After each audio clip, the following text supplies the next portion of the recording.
Falcon heavy को बुधवार रात 26 जुलाई 11:04 बजे लॉन्च किया जाना था। फ्लोरिडा में नासा के कैनेडी स्पेस सेंटर में पैड 39A से EDT 27 जुलाई को 0304 GMT। लेकिन ऐसा होना नहीं था। लॉन्च टीम ने उल्टी गिनती घड़ी में 65 सेकंड शेष रहते ही चीजों को बंद कर दिया, ऐसे कारणों से जो तुरंत स्पष्ट नहीं थे।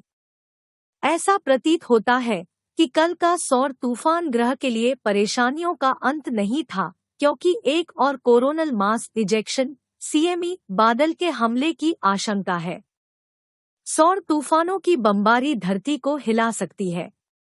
इस बात की बहुत अधिक संभावना है कि इतनी अधिक सौर गतिविधि के परिणामस्वरूप कैरिंगटन घटना जितना शक्तिशाली सौर तूफान आ सकता है। ऐसे सौर तूफान GPS को बाधित कर सकते हैं, मोबाइल नेटवर्क और इंटरनेट को बाधित कर सकते हैं और यहां तक कि बिजली ग्रिडों को ध्वस्त करके बड़े पैमाने पर बिजली कटौती का कारण बन सकते हैं। A no confidence motion has been moved against the PM Modi government on Wednesday by Congress's Lok Sabha deputy and North-East leader Gaurav Gogoi, marking the first such motion in 20 years. The opposition alliance India has expressed unity in this decision, seeking to use the debate to draw attention to the issue of ethnic violence in Manipur.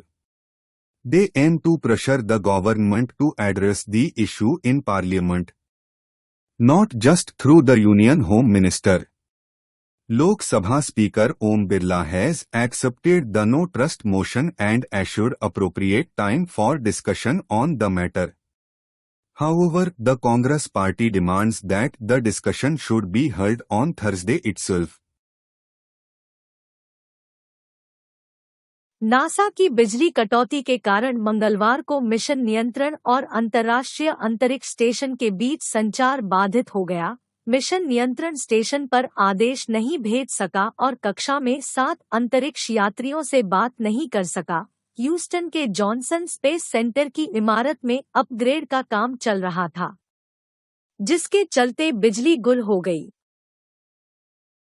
अभिनेत्री कंगना रनौत द्वारा दायर एक शिकायत पर गीतकार जावेद अख्तर को तलब करते हुए एक मजिस्ट्रेट अदालत ने अपने विस्तृत आदेश में कहा कि उनके खिलाफ आपराधिक धमकी सहित आरोपों पर आगे बढ़ने के लिए पर्याप्त आधार थे। अदालत ने कहा, हालांकि जबरन वसूली के आरोप में कोई मामला नहीं बनता है।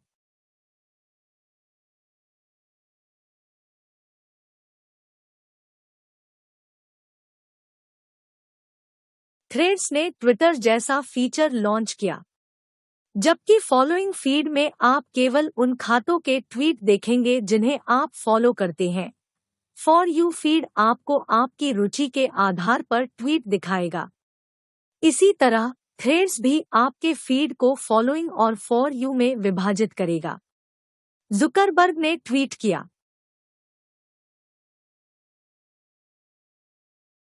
नीदरलैंड स्थित संस्थागत निवेशक प्रोसेस का यह बयान कि उसके प्रतिनिधि को भारत की सबसे बड़ी एडटेक फर्म बायजू के बोर्ड से क्यों हटना पड़ा, सोशल मीडिया टिप्पणियों से साबित हो गया है।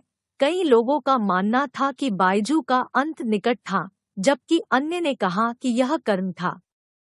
कुछ लोग कह रहे हैं कि कोरोना का रिपलिंग बिजनेस का असर है, जो कभी ऑनलाइन हो गया था पर अब सभी ने नाकार दिया है।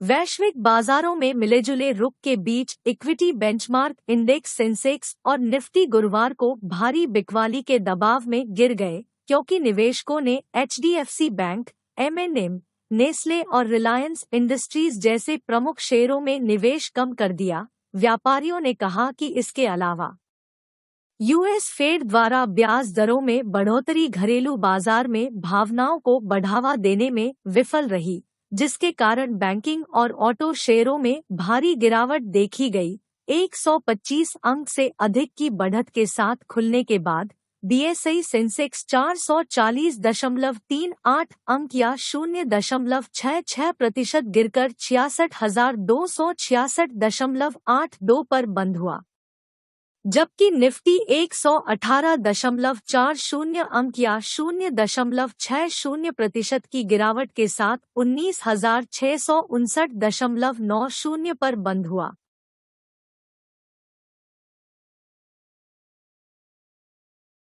तीन गवाहों ने बुधवार को संयुक्त राज्य अमेरिका की कांग्रेस के सामने अज्ञात हवाई घटना यूएपी के बारे में गवाही दी, जिसमें यूएफओ के साथ संभावित मुठभेड़ों, राष्ट्रीय सुरक्षा के लिए उनके द्वारा उत्पन्न खतरों और इस मामले पर सरकार की गोपनीयता के खिलाफ गंभीर आरोपों का खुलासा किया गया।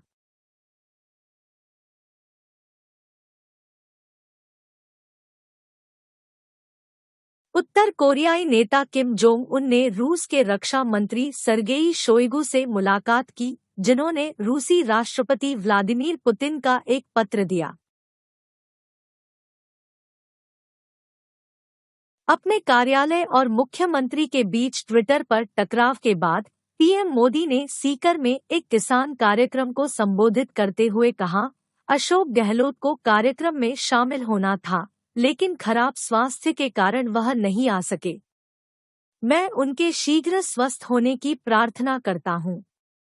अशोक गहलोत ने आज सुबह पोस्ट किया था कि वह केवल ट्विटर पर पीएम मोदी का स्वागत कर सकते हैं, क्योंकि उनका भाषण वीडियो कॉन्फ्रेंसिंग के माध्यम से प्रधानमंत्री कार्यालय द्वारा रद्द कर दिया गया था।